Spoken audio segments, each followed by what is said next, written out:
Hello les copains, aujourd'hui on va apprendre à briller avec des graphiques comme celui-là.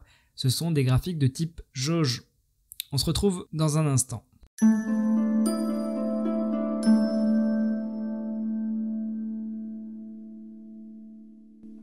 Salut, donc pour des raisons multiples et variées, vous pouvez avoir besoin de faire des graphiques avec une jauge pour montrer par exemple un pourcentage d'avancement sur une échelle. C'est un moyen très visuel de représenter un indicateur et les gens ont l'habitude de lire ce genre de graphiques car ils les voient très régulièrement, notamment par exemple avec leur compteur de vitesse sur leur véhicule. Malheureusement, c'est un peu plus dur à réaliser qu'à comprendre pour l'utilisateur, mais rassurez-vous, rien d'infaisable. Si vous êtes attentif jusqu'à la fin de cette vidéo, vous arriverez très bien à les faire. Avant de commencer, comme toujours, je vous invite à effectuer les étapes en même temps que moi et pour ce faire, vous trouverez dans la description les liens du fichier Excel que j'utilise.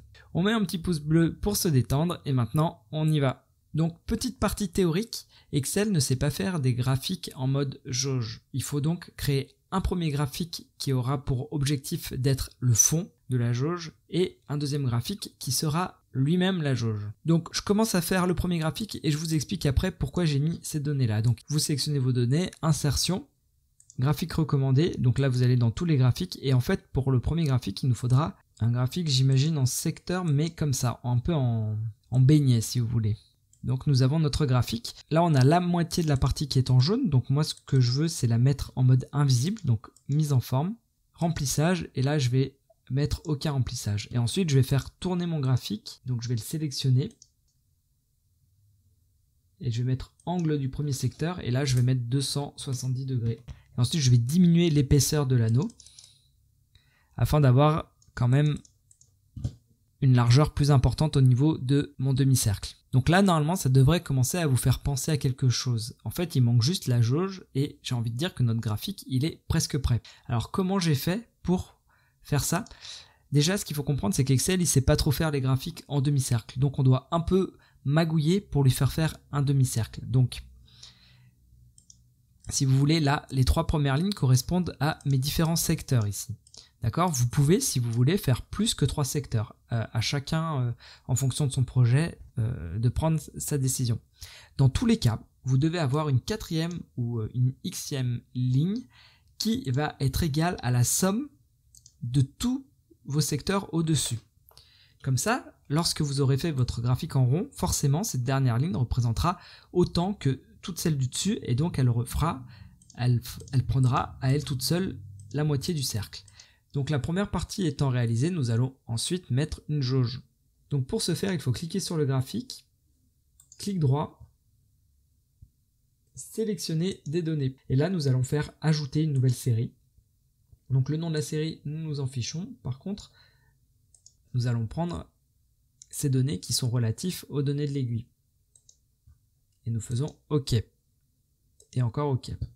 Donc là, ça ressemble plus à rien parce que vous avez dit à Excel que vous vouliez superposer deux graphiques, mais lui, il n'a pas forcément compris ce que vous attendiez. Pas de souci, vous cliquez sur votre graphique, et là, vous allez dans Modifier le graphique, et à gauche, il y a quelque chose de super qui s'appelle graphique combiné et qui permet à Excel de combiner vos graphiques. Et à partir de ça, vous pouvez faire plein de choses.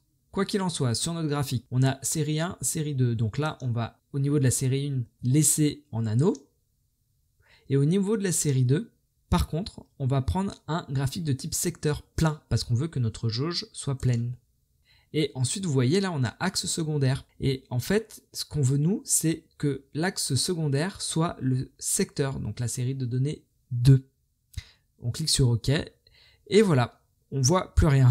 Mais rassurez-vous, c'est fait exprès. Maintenant, l'astuce, c'est de continuer à mettre aucun remplissage sur ce qu'on ne veut plus voir. Donc là, je clique sur la grosse zone grise qui est la ligne invisible qui fait 179, je vais dans mise en forme et je mets aucun remplissage.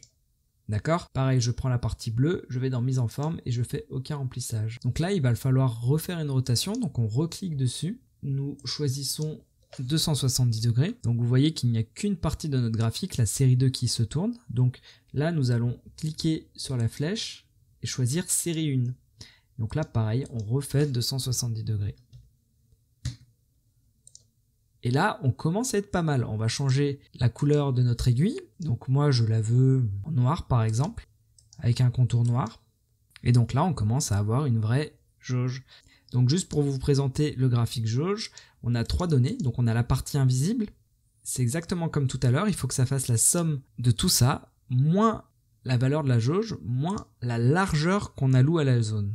Au niveau de la largeur de l'aiguille, c'est modifiable, donc là on a 5, mais si je mets 10, elle double, si je mets 3, elle diminue. Et enfin on a la valeur de l'aiguille, donc là elle est à 14, donc elle est ici, si je la mets à 85, vous voyez qu'elle arrive au bout. Donc finalement c'est assez plaisant quand ça fonctionne. Donc là si nous voulons rajouter par exemple le nombre à côté de la jauge pour que ce soit un peu plus précis, nous cliquons sur la jauge et nous faisons clic droit, ajouter étiquette de données. Mais là on voit que ça met 3 et c'est pas très intéressant. Nous ce qu'on aimerait c'est que ça nous donne la valeur de l'aiguille. Donc pour faire ça, sur une cellule à côté, je vous conseille de faire plus égale la valeur de votre aiguille. Pourquoi on fait ça? C'est pour pouvoir finalement nommer nos données. Donc on va dans création, sélectionner les données. Vous vous souvenez, notre série 2, lorsqu'on l'a sélectionnée, on n'avait pas pris les noms ici. Donc notre série, par défaut, elle a 1, 2 et 3 comme nom. Donc là, on va faire modifier et on va prendre ces 3 cellules. Donc rien du tout, 80, rien du tout. On clique sur OK et OK. Et là, au lieu de mettre la valeur 3, on va lui demander, en allant dans les 3 barres sur la droite, de nous mettre le nom de la catégorie. Comme ça.